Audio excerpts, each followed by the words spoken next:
Hey everybody, Geraldine Rose here. Okay, you've been asking. Here's a full-blown mixed media one.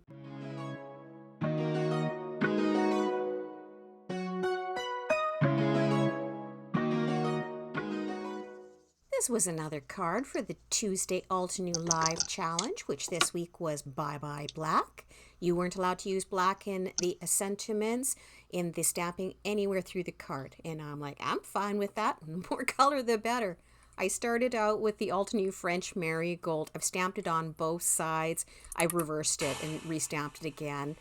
Then use some Ranger Detail Gold to emboss it. I'm misting the whole panel once I've got it down here. I'll pull out the Altenew watercolor brush markers in some warm tones and analogous ones, starting out with the darker in the center and putting the yellow to the outside. Then I'll bring in a water pen to merge the two together. And because I'm working on a wet panel, I'm just letting things flow. I like doing that best because it's watercolor. Let it be its own creature. At least that's what I say. I also brought in some Lindy's Magicals as well to bring in a little bit of shimmer. So I dotted those around the inside and then I misted it over at the end to help them activate and spread through the panel. Then, as well, while everything was still wet, I got out the Kuretake Starry colors and I'm splattering that all over, and it will diffuse a little bit softer because everything is still wet. So it took some time to dry, but luckily we're working on watercolor paper. This is the Canson XL. And once it was dry, I don't have dies for this.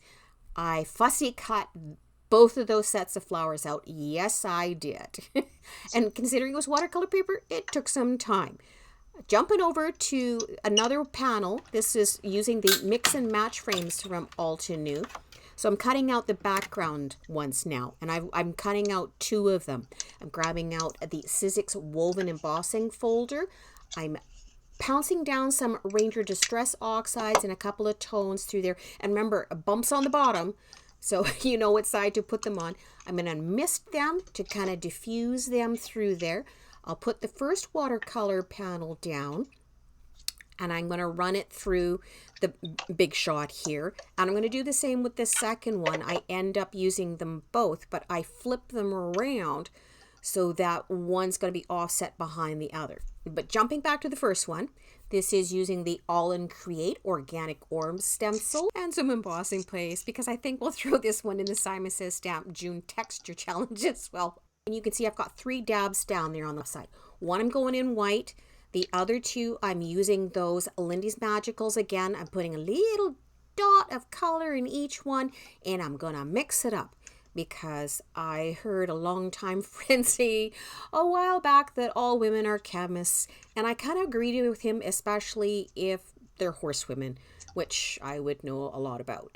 So here we are, we're smearing them on, but we're doing it in a random way through the background. We're coming back in with the lighter tones over top of those darker ones. We're leaving some of the white still exposed. What have I got there? Oh yes, this is the Ranger embossing glazes. So I brought out, I think it was Crackling Campfire and Crushed Olive. Sprinkling those, started out with the Crackling Campfire. I'm going to sprinkle that one on the top first. I've just set the stencil aside for now. I will get it and the spatula knife over to the sink to wash it. I'm not too concerned about it because the paste takes a little bit longer to set, so it doesn't dry as hard right away. Sprinkling the green on there in different little sections. I'm going to tap it from underneath. That's going to bounce that embossing glaze around. It's going to stick to the wet embossing paste. It's going to cause like a ring effect in some areas. It's going to sit on top of the others. So you set that aside to dry. Jump into the second panel, the one that we'd also run through with the embossing folder. I'm using oxide spray first, and then I'm going to use the Altenew shimmer spray to highlight it in certain sections. Both of those are in tones of green. Once the first panel's dry, you have to set the embossing glaze. Well, you don't have to, but it's nice to do it. So that's what we were doing there with the heat gun. Because both these panels, of course, were quite wet, I'm using the sticky tape on the back. And for the marigolds, one I glued directly down, and you have to use a lot of glue with this. But the second one, I wanted it set up a little bit for dimension, so I used the foam tape. Now, to accent the veining in those marigolds, I came back in with the Alta New alcohol markers, and I'm drawing it out in spots from the middle where there would be shadows. Time for the inside of the card. I've got the Close to My Heart Creative Soul sentiment. I am doing a whole bunch of stuff with this. I am really mixing colors, but I'm only going with certain sections. I'm using the brush to feather it. I'm masking off portions of words. I'm coming back in with all these different tones, and you'll see it at the end that it actually looks really neat because it goes with what's happening with the front panel. Now for the little sentiment at the bottom, that was the Alta New Crafty Friends. That one I just did in a straight orange. Jump into the back, we have our custom stamp.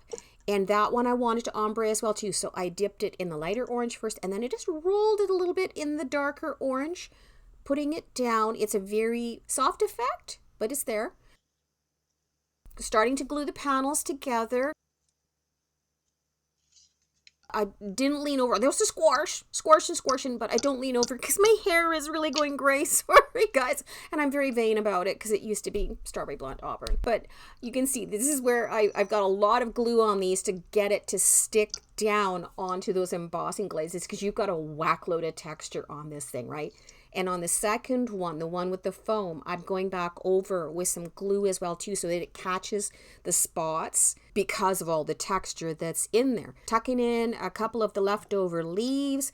This is where I got the brilliant idea. Why don't I emboss one of the words on the front? Because I didn't like the idea of die cutting out a word and putting it in there. I wanted it hidden. So I'm actually going in over the woven embossing texture with the U from the French Marigold set with a copper embossing powder this time. And very carefully I heat set this so that I wasn't redoing the embossing powder that was on the leaves or the flowers, or rebaking the embossing paste that were surrounding it. Now, this is the other part. I decided I was going to have a banner for this second part of the sentiment. I couldn't decide what color. So you can see that I'm doing 3 sets here.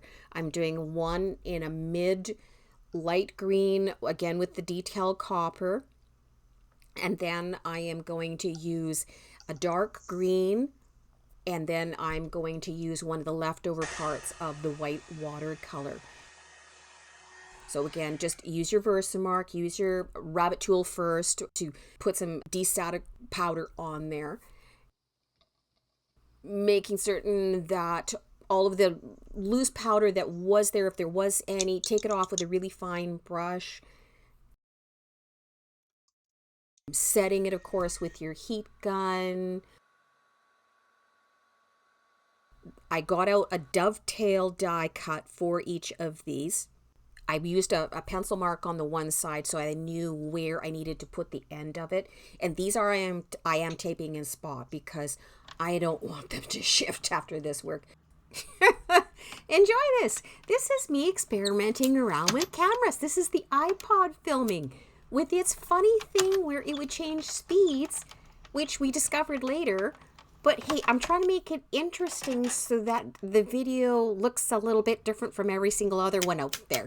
And you can see decisions for me, right? It's like going back and forth. The dark was just too much. The white looked like it was cutting everything in half. And that green, I liked it, but I was worried it was going to merge into the composition. So I did end up going with the green in the end. I also ended up being able to use that dark green. I had it as a shadow banner underneath, which you can see I'm gluing the other one over top, just a little bit offset. Because we obviously don't have enough happening on this card, let's put some metallic thread on it as well. I scruffed it around in the back, I'm gluing it down, then I'm gluing the banner over top of it to hold it into place. One other thing that we're going to use to hold the banner into place, that's holding the thread into place, is some wax seals. I'm going to get my wax out. I'm melting a pearly green and a little bit of gold in there. I am being brave. I'm putting this directly on the card and carefully pouring it. I could have put it up a little bit higher looking back at it now, I only got one of the mini stamps, though. This was the mini double hearts from Altenew. Checking to see that I've got it right side up. I let it sit for a bit, pulled it off. It's okay. Now we're going to put some bling bling on there. So those were this calls for confetti, and of course the pink fresh ombre drops. There was one marigold left from when I'd cut them all out. Didn't want to let it go to waste, so I put it on the inside of the card, and it looks good there. So that's the finished card with lots of color and lots of bling bling and some thread and some wax and a banner and lots of rough texture. You're probably going to see it for the first time on my birthday. So for those of you that aren't subscribed, you could give me a birthday present and like and subscribe to me, please. And everybody, just be that change you want to see in the world. Thanks so much for watching. Bye-bye.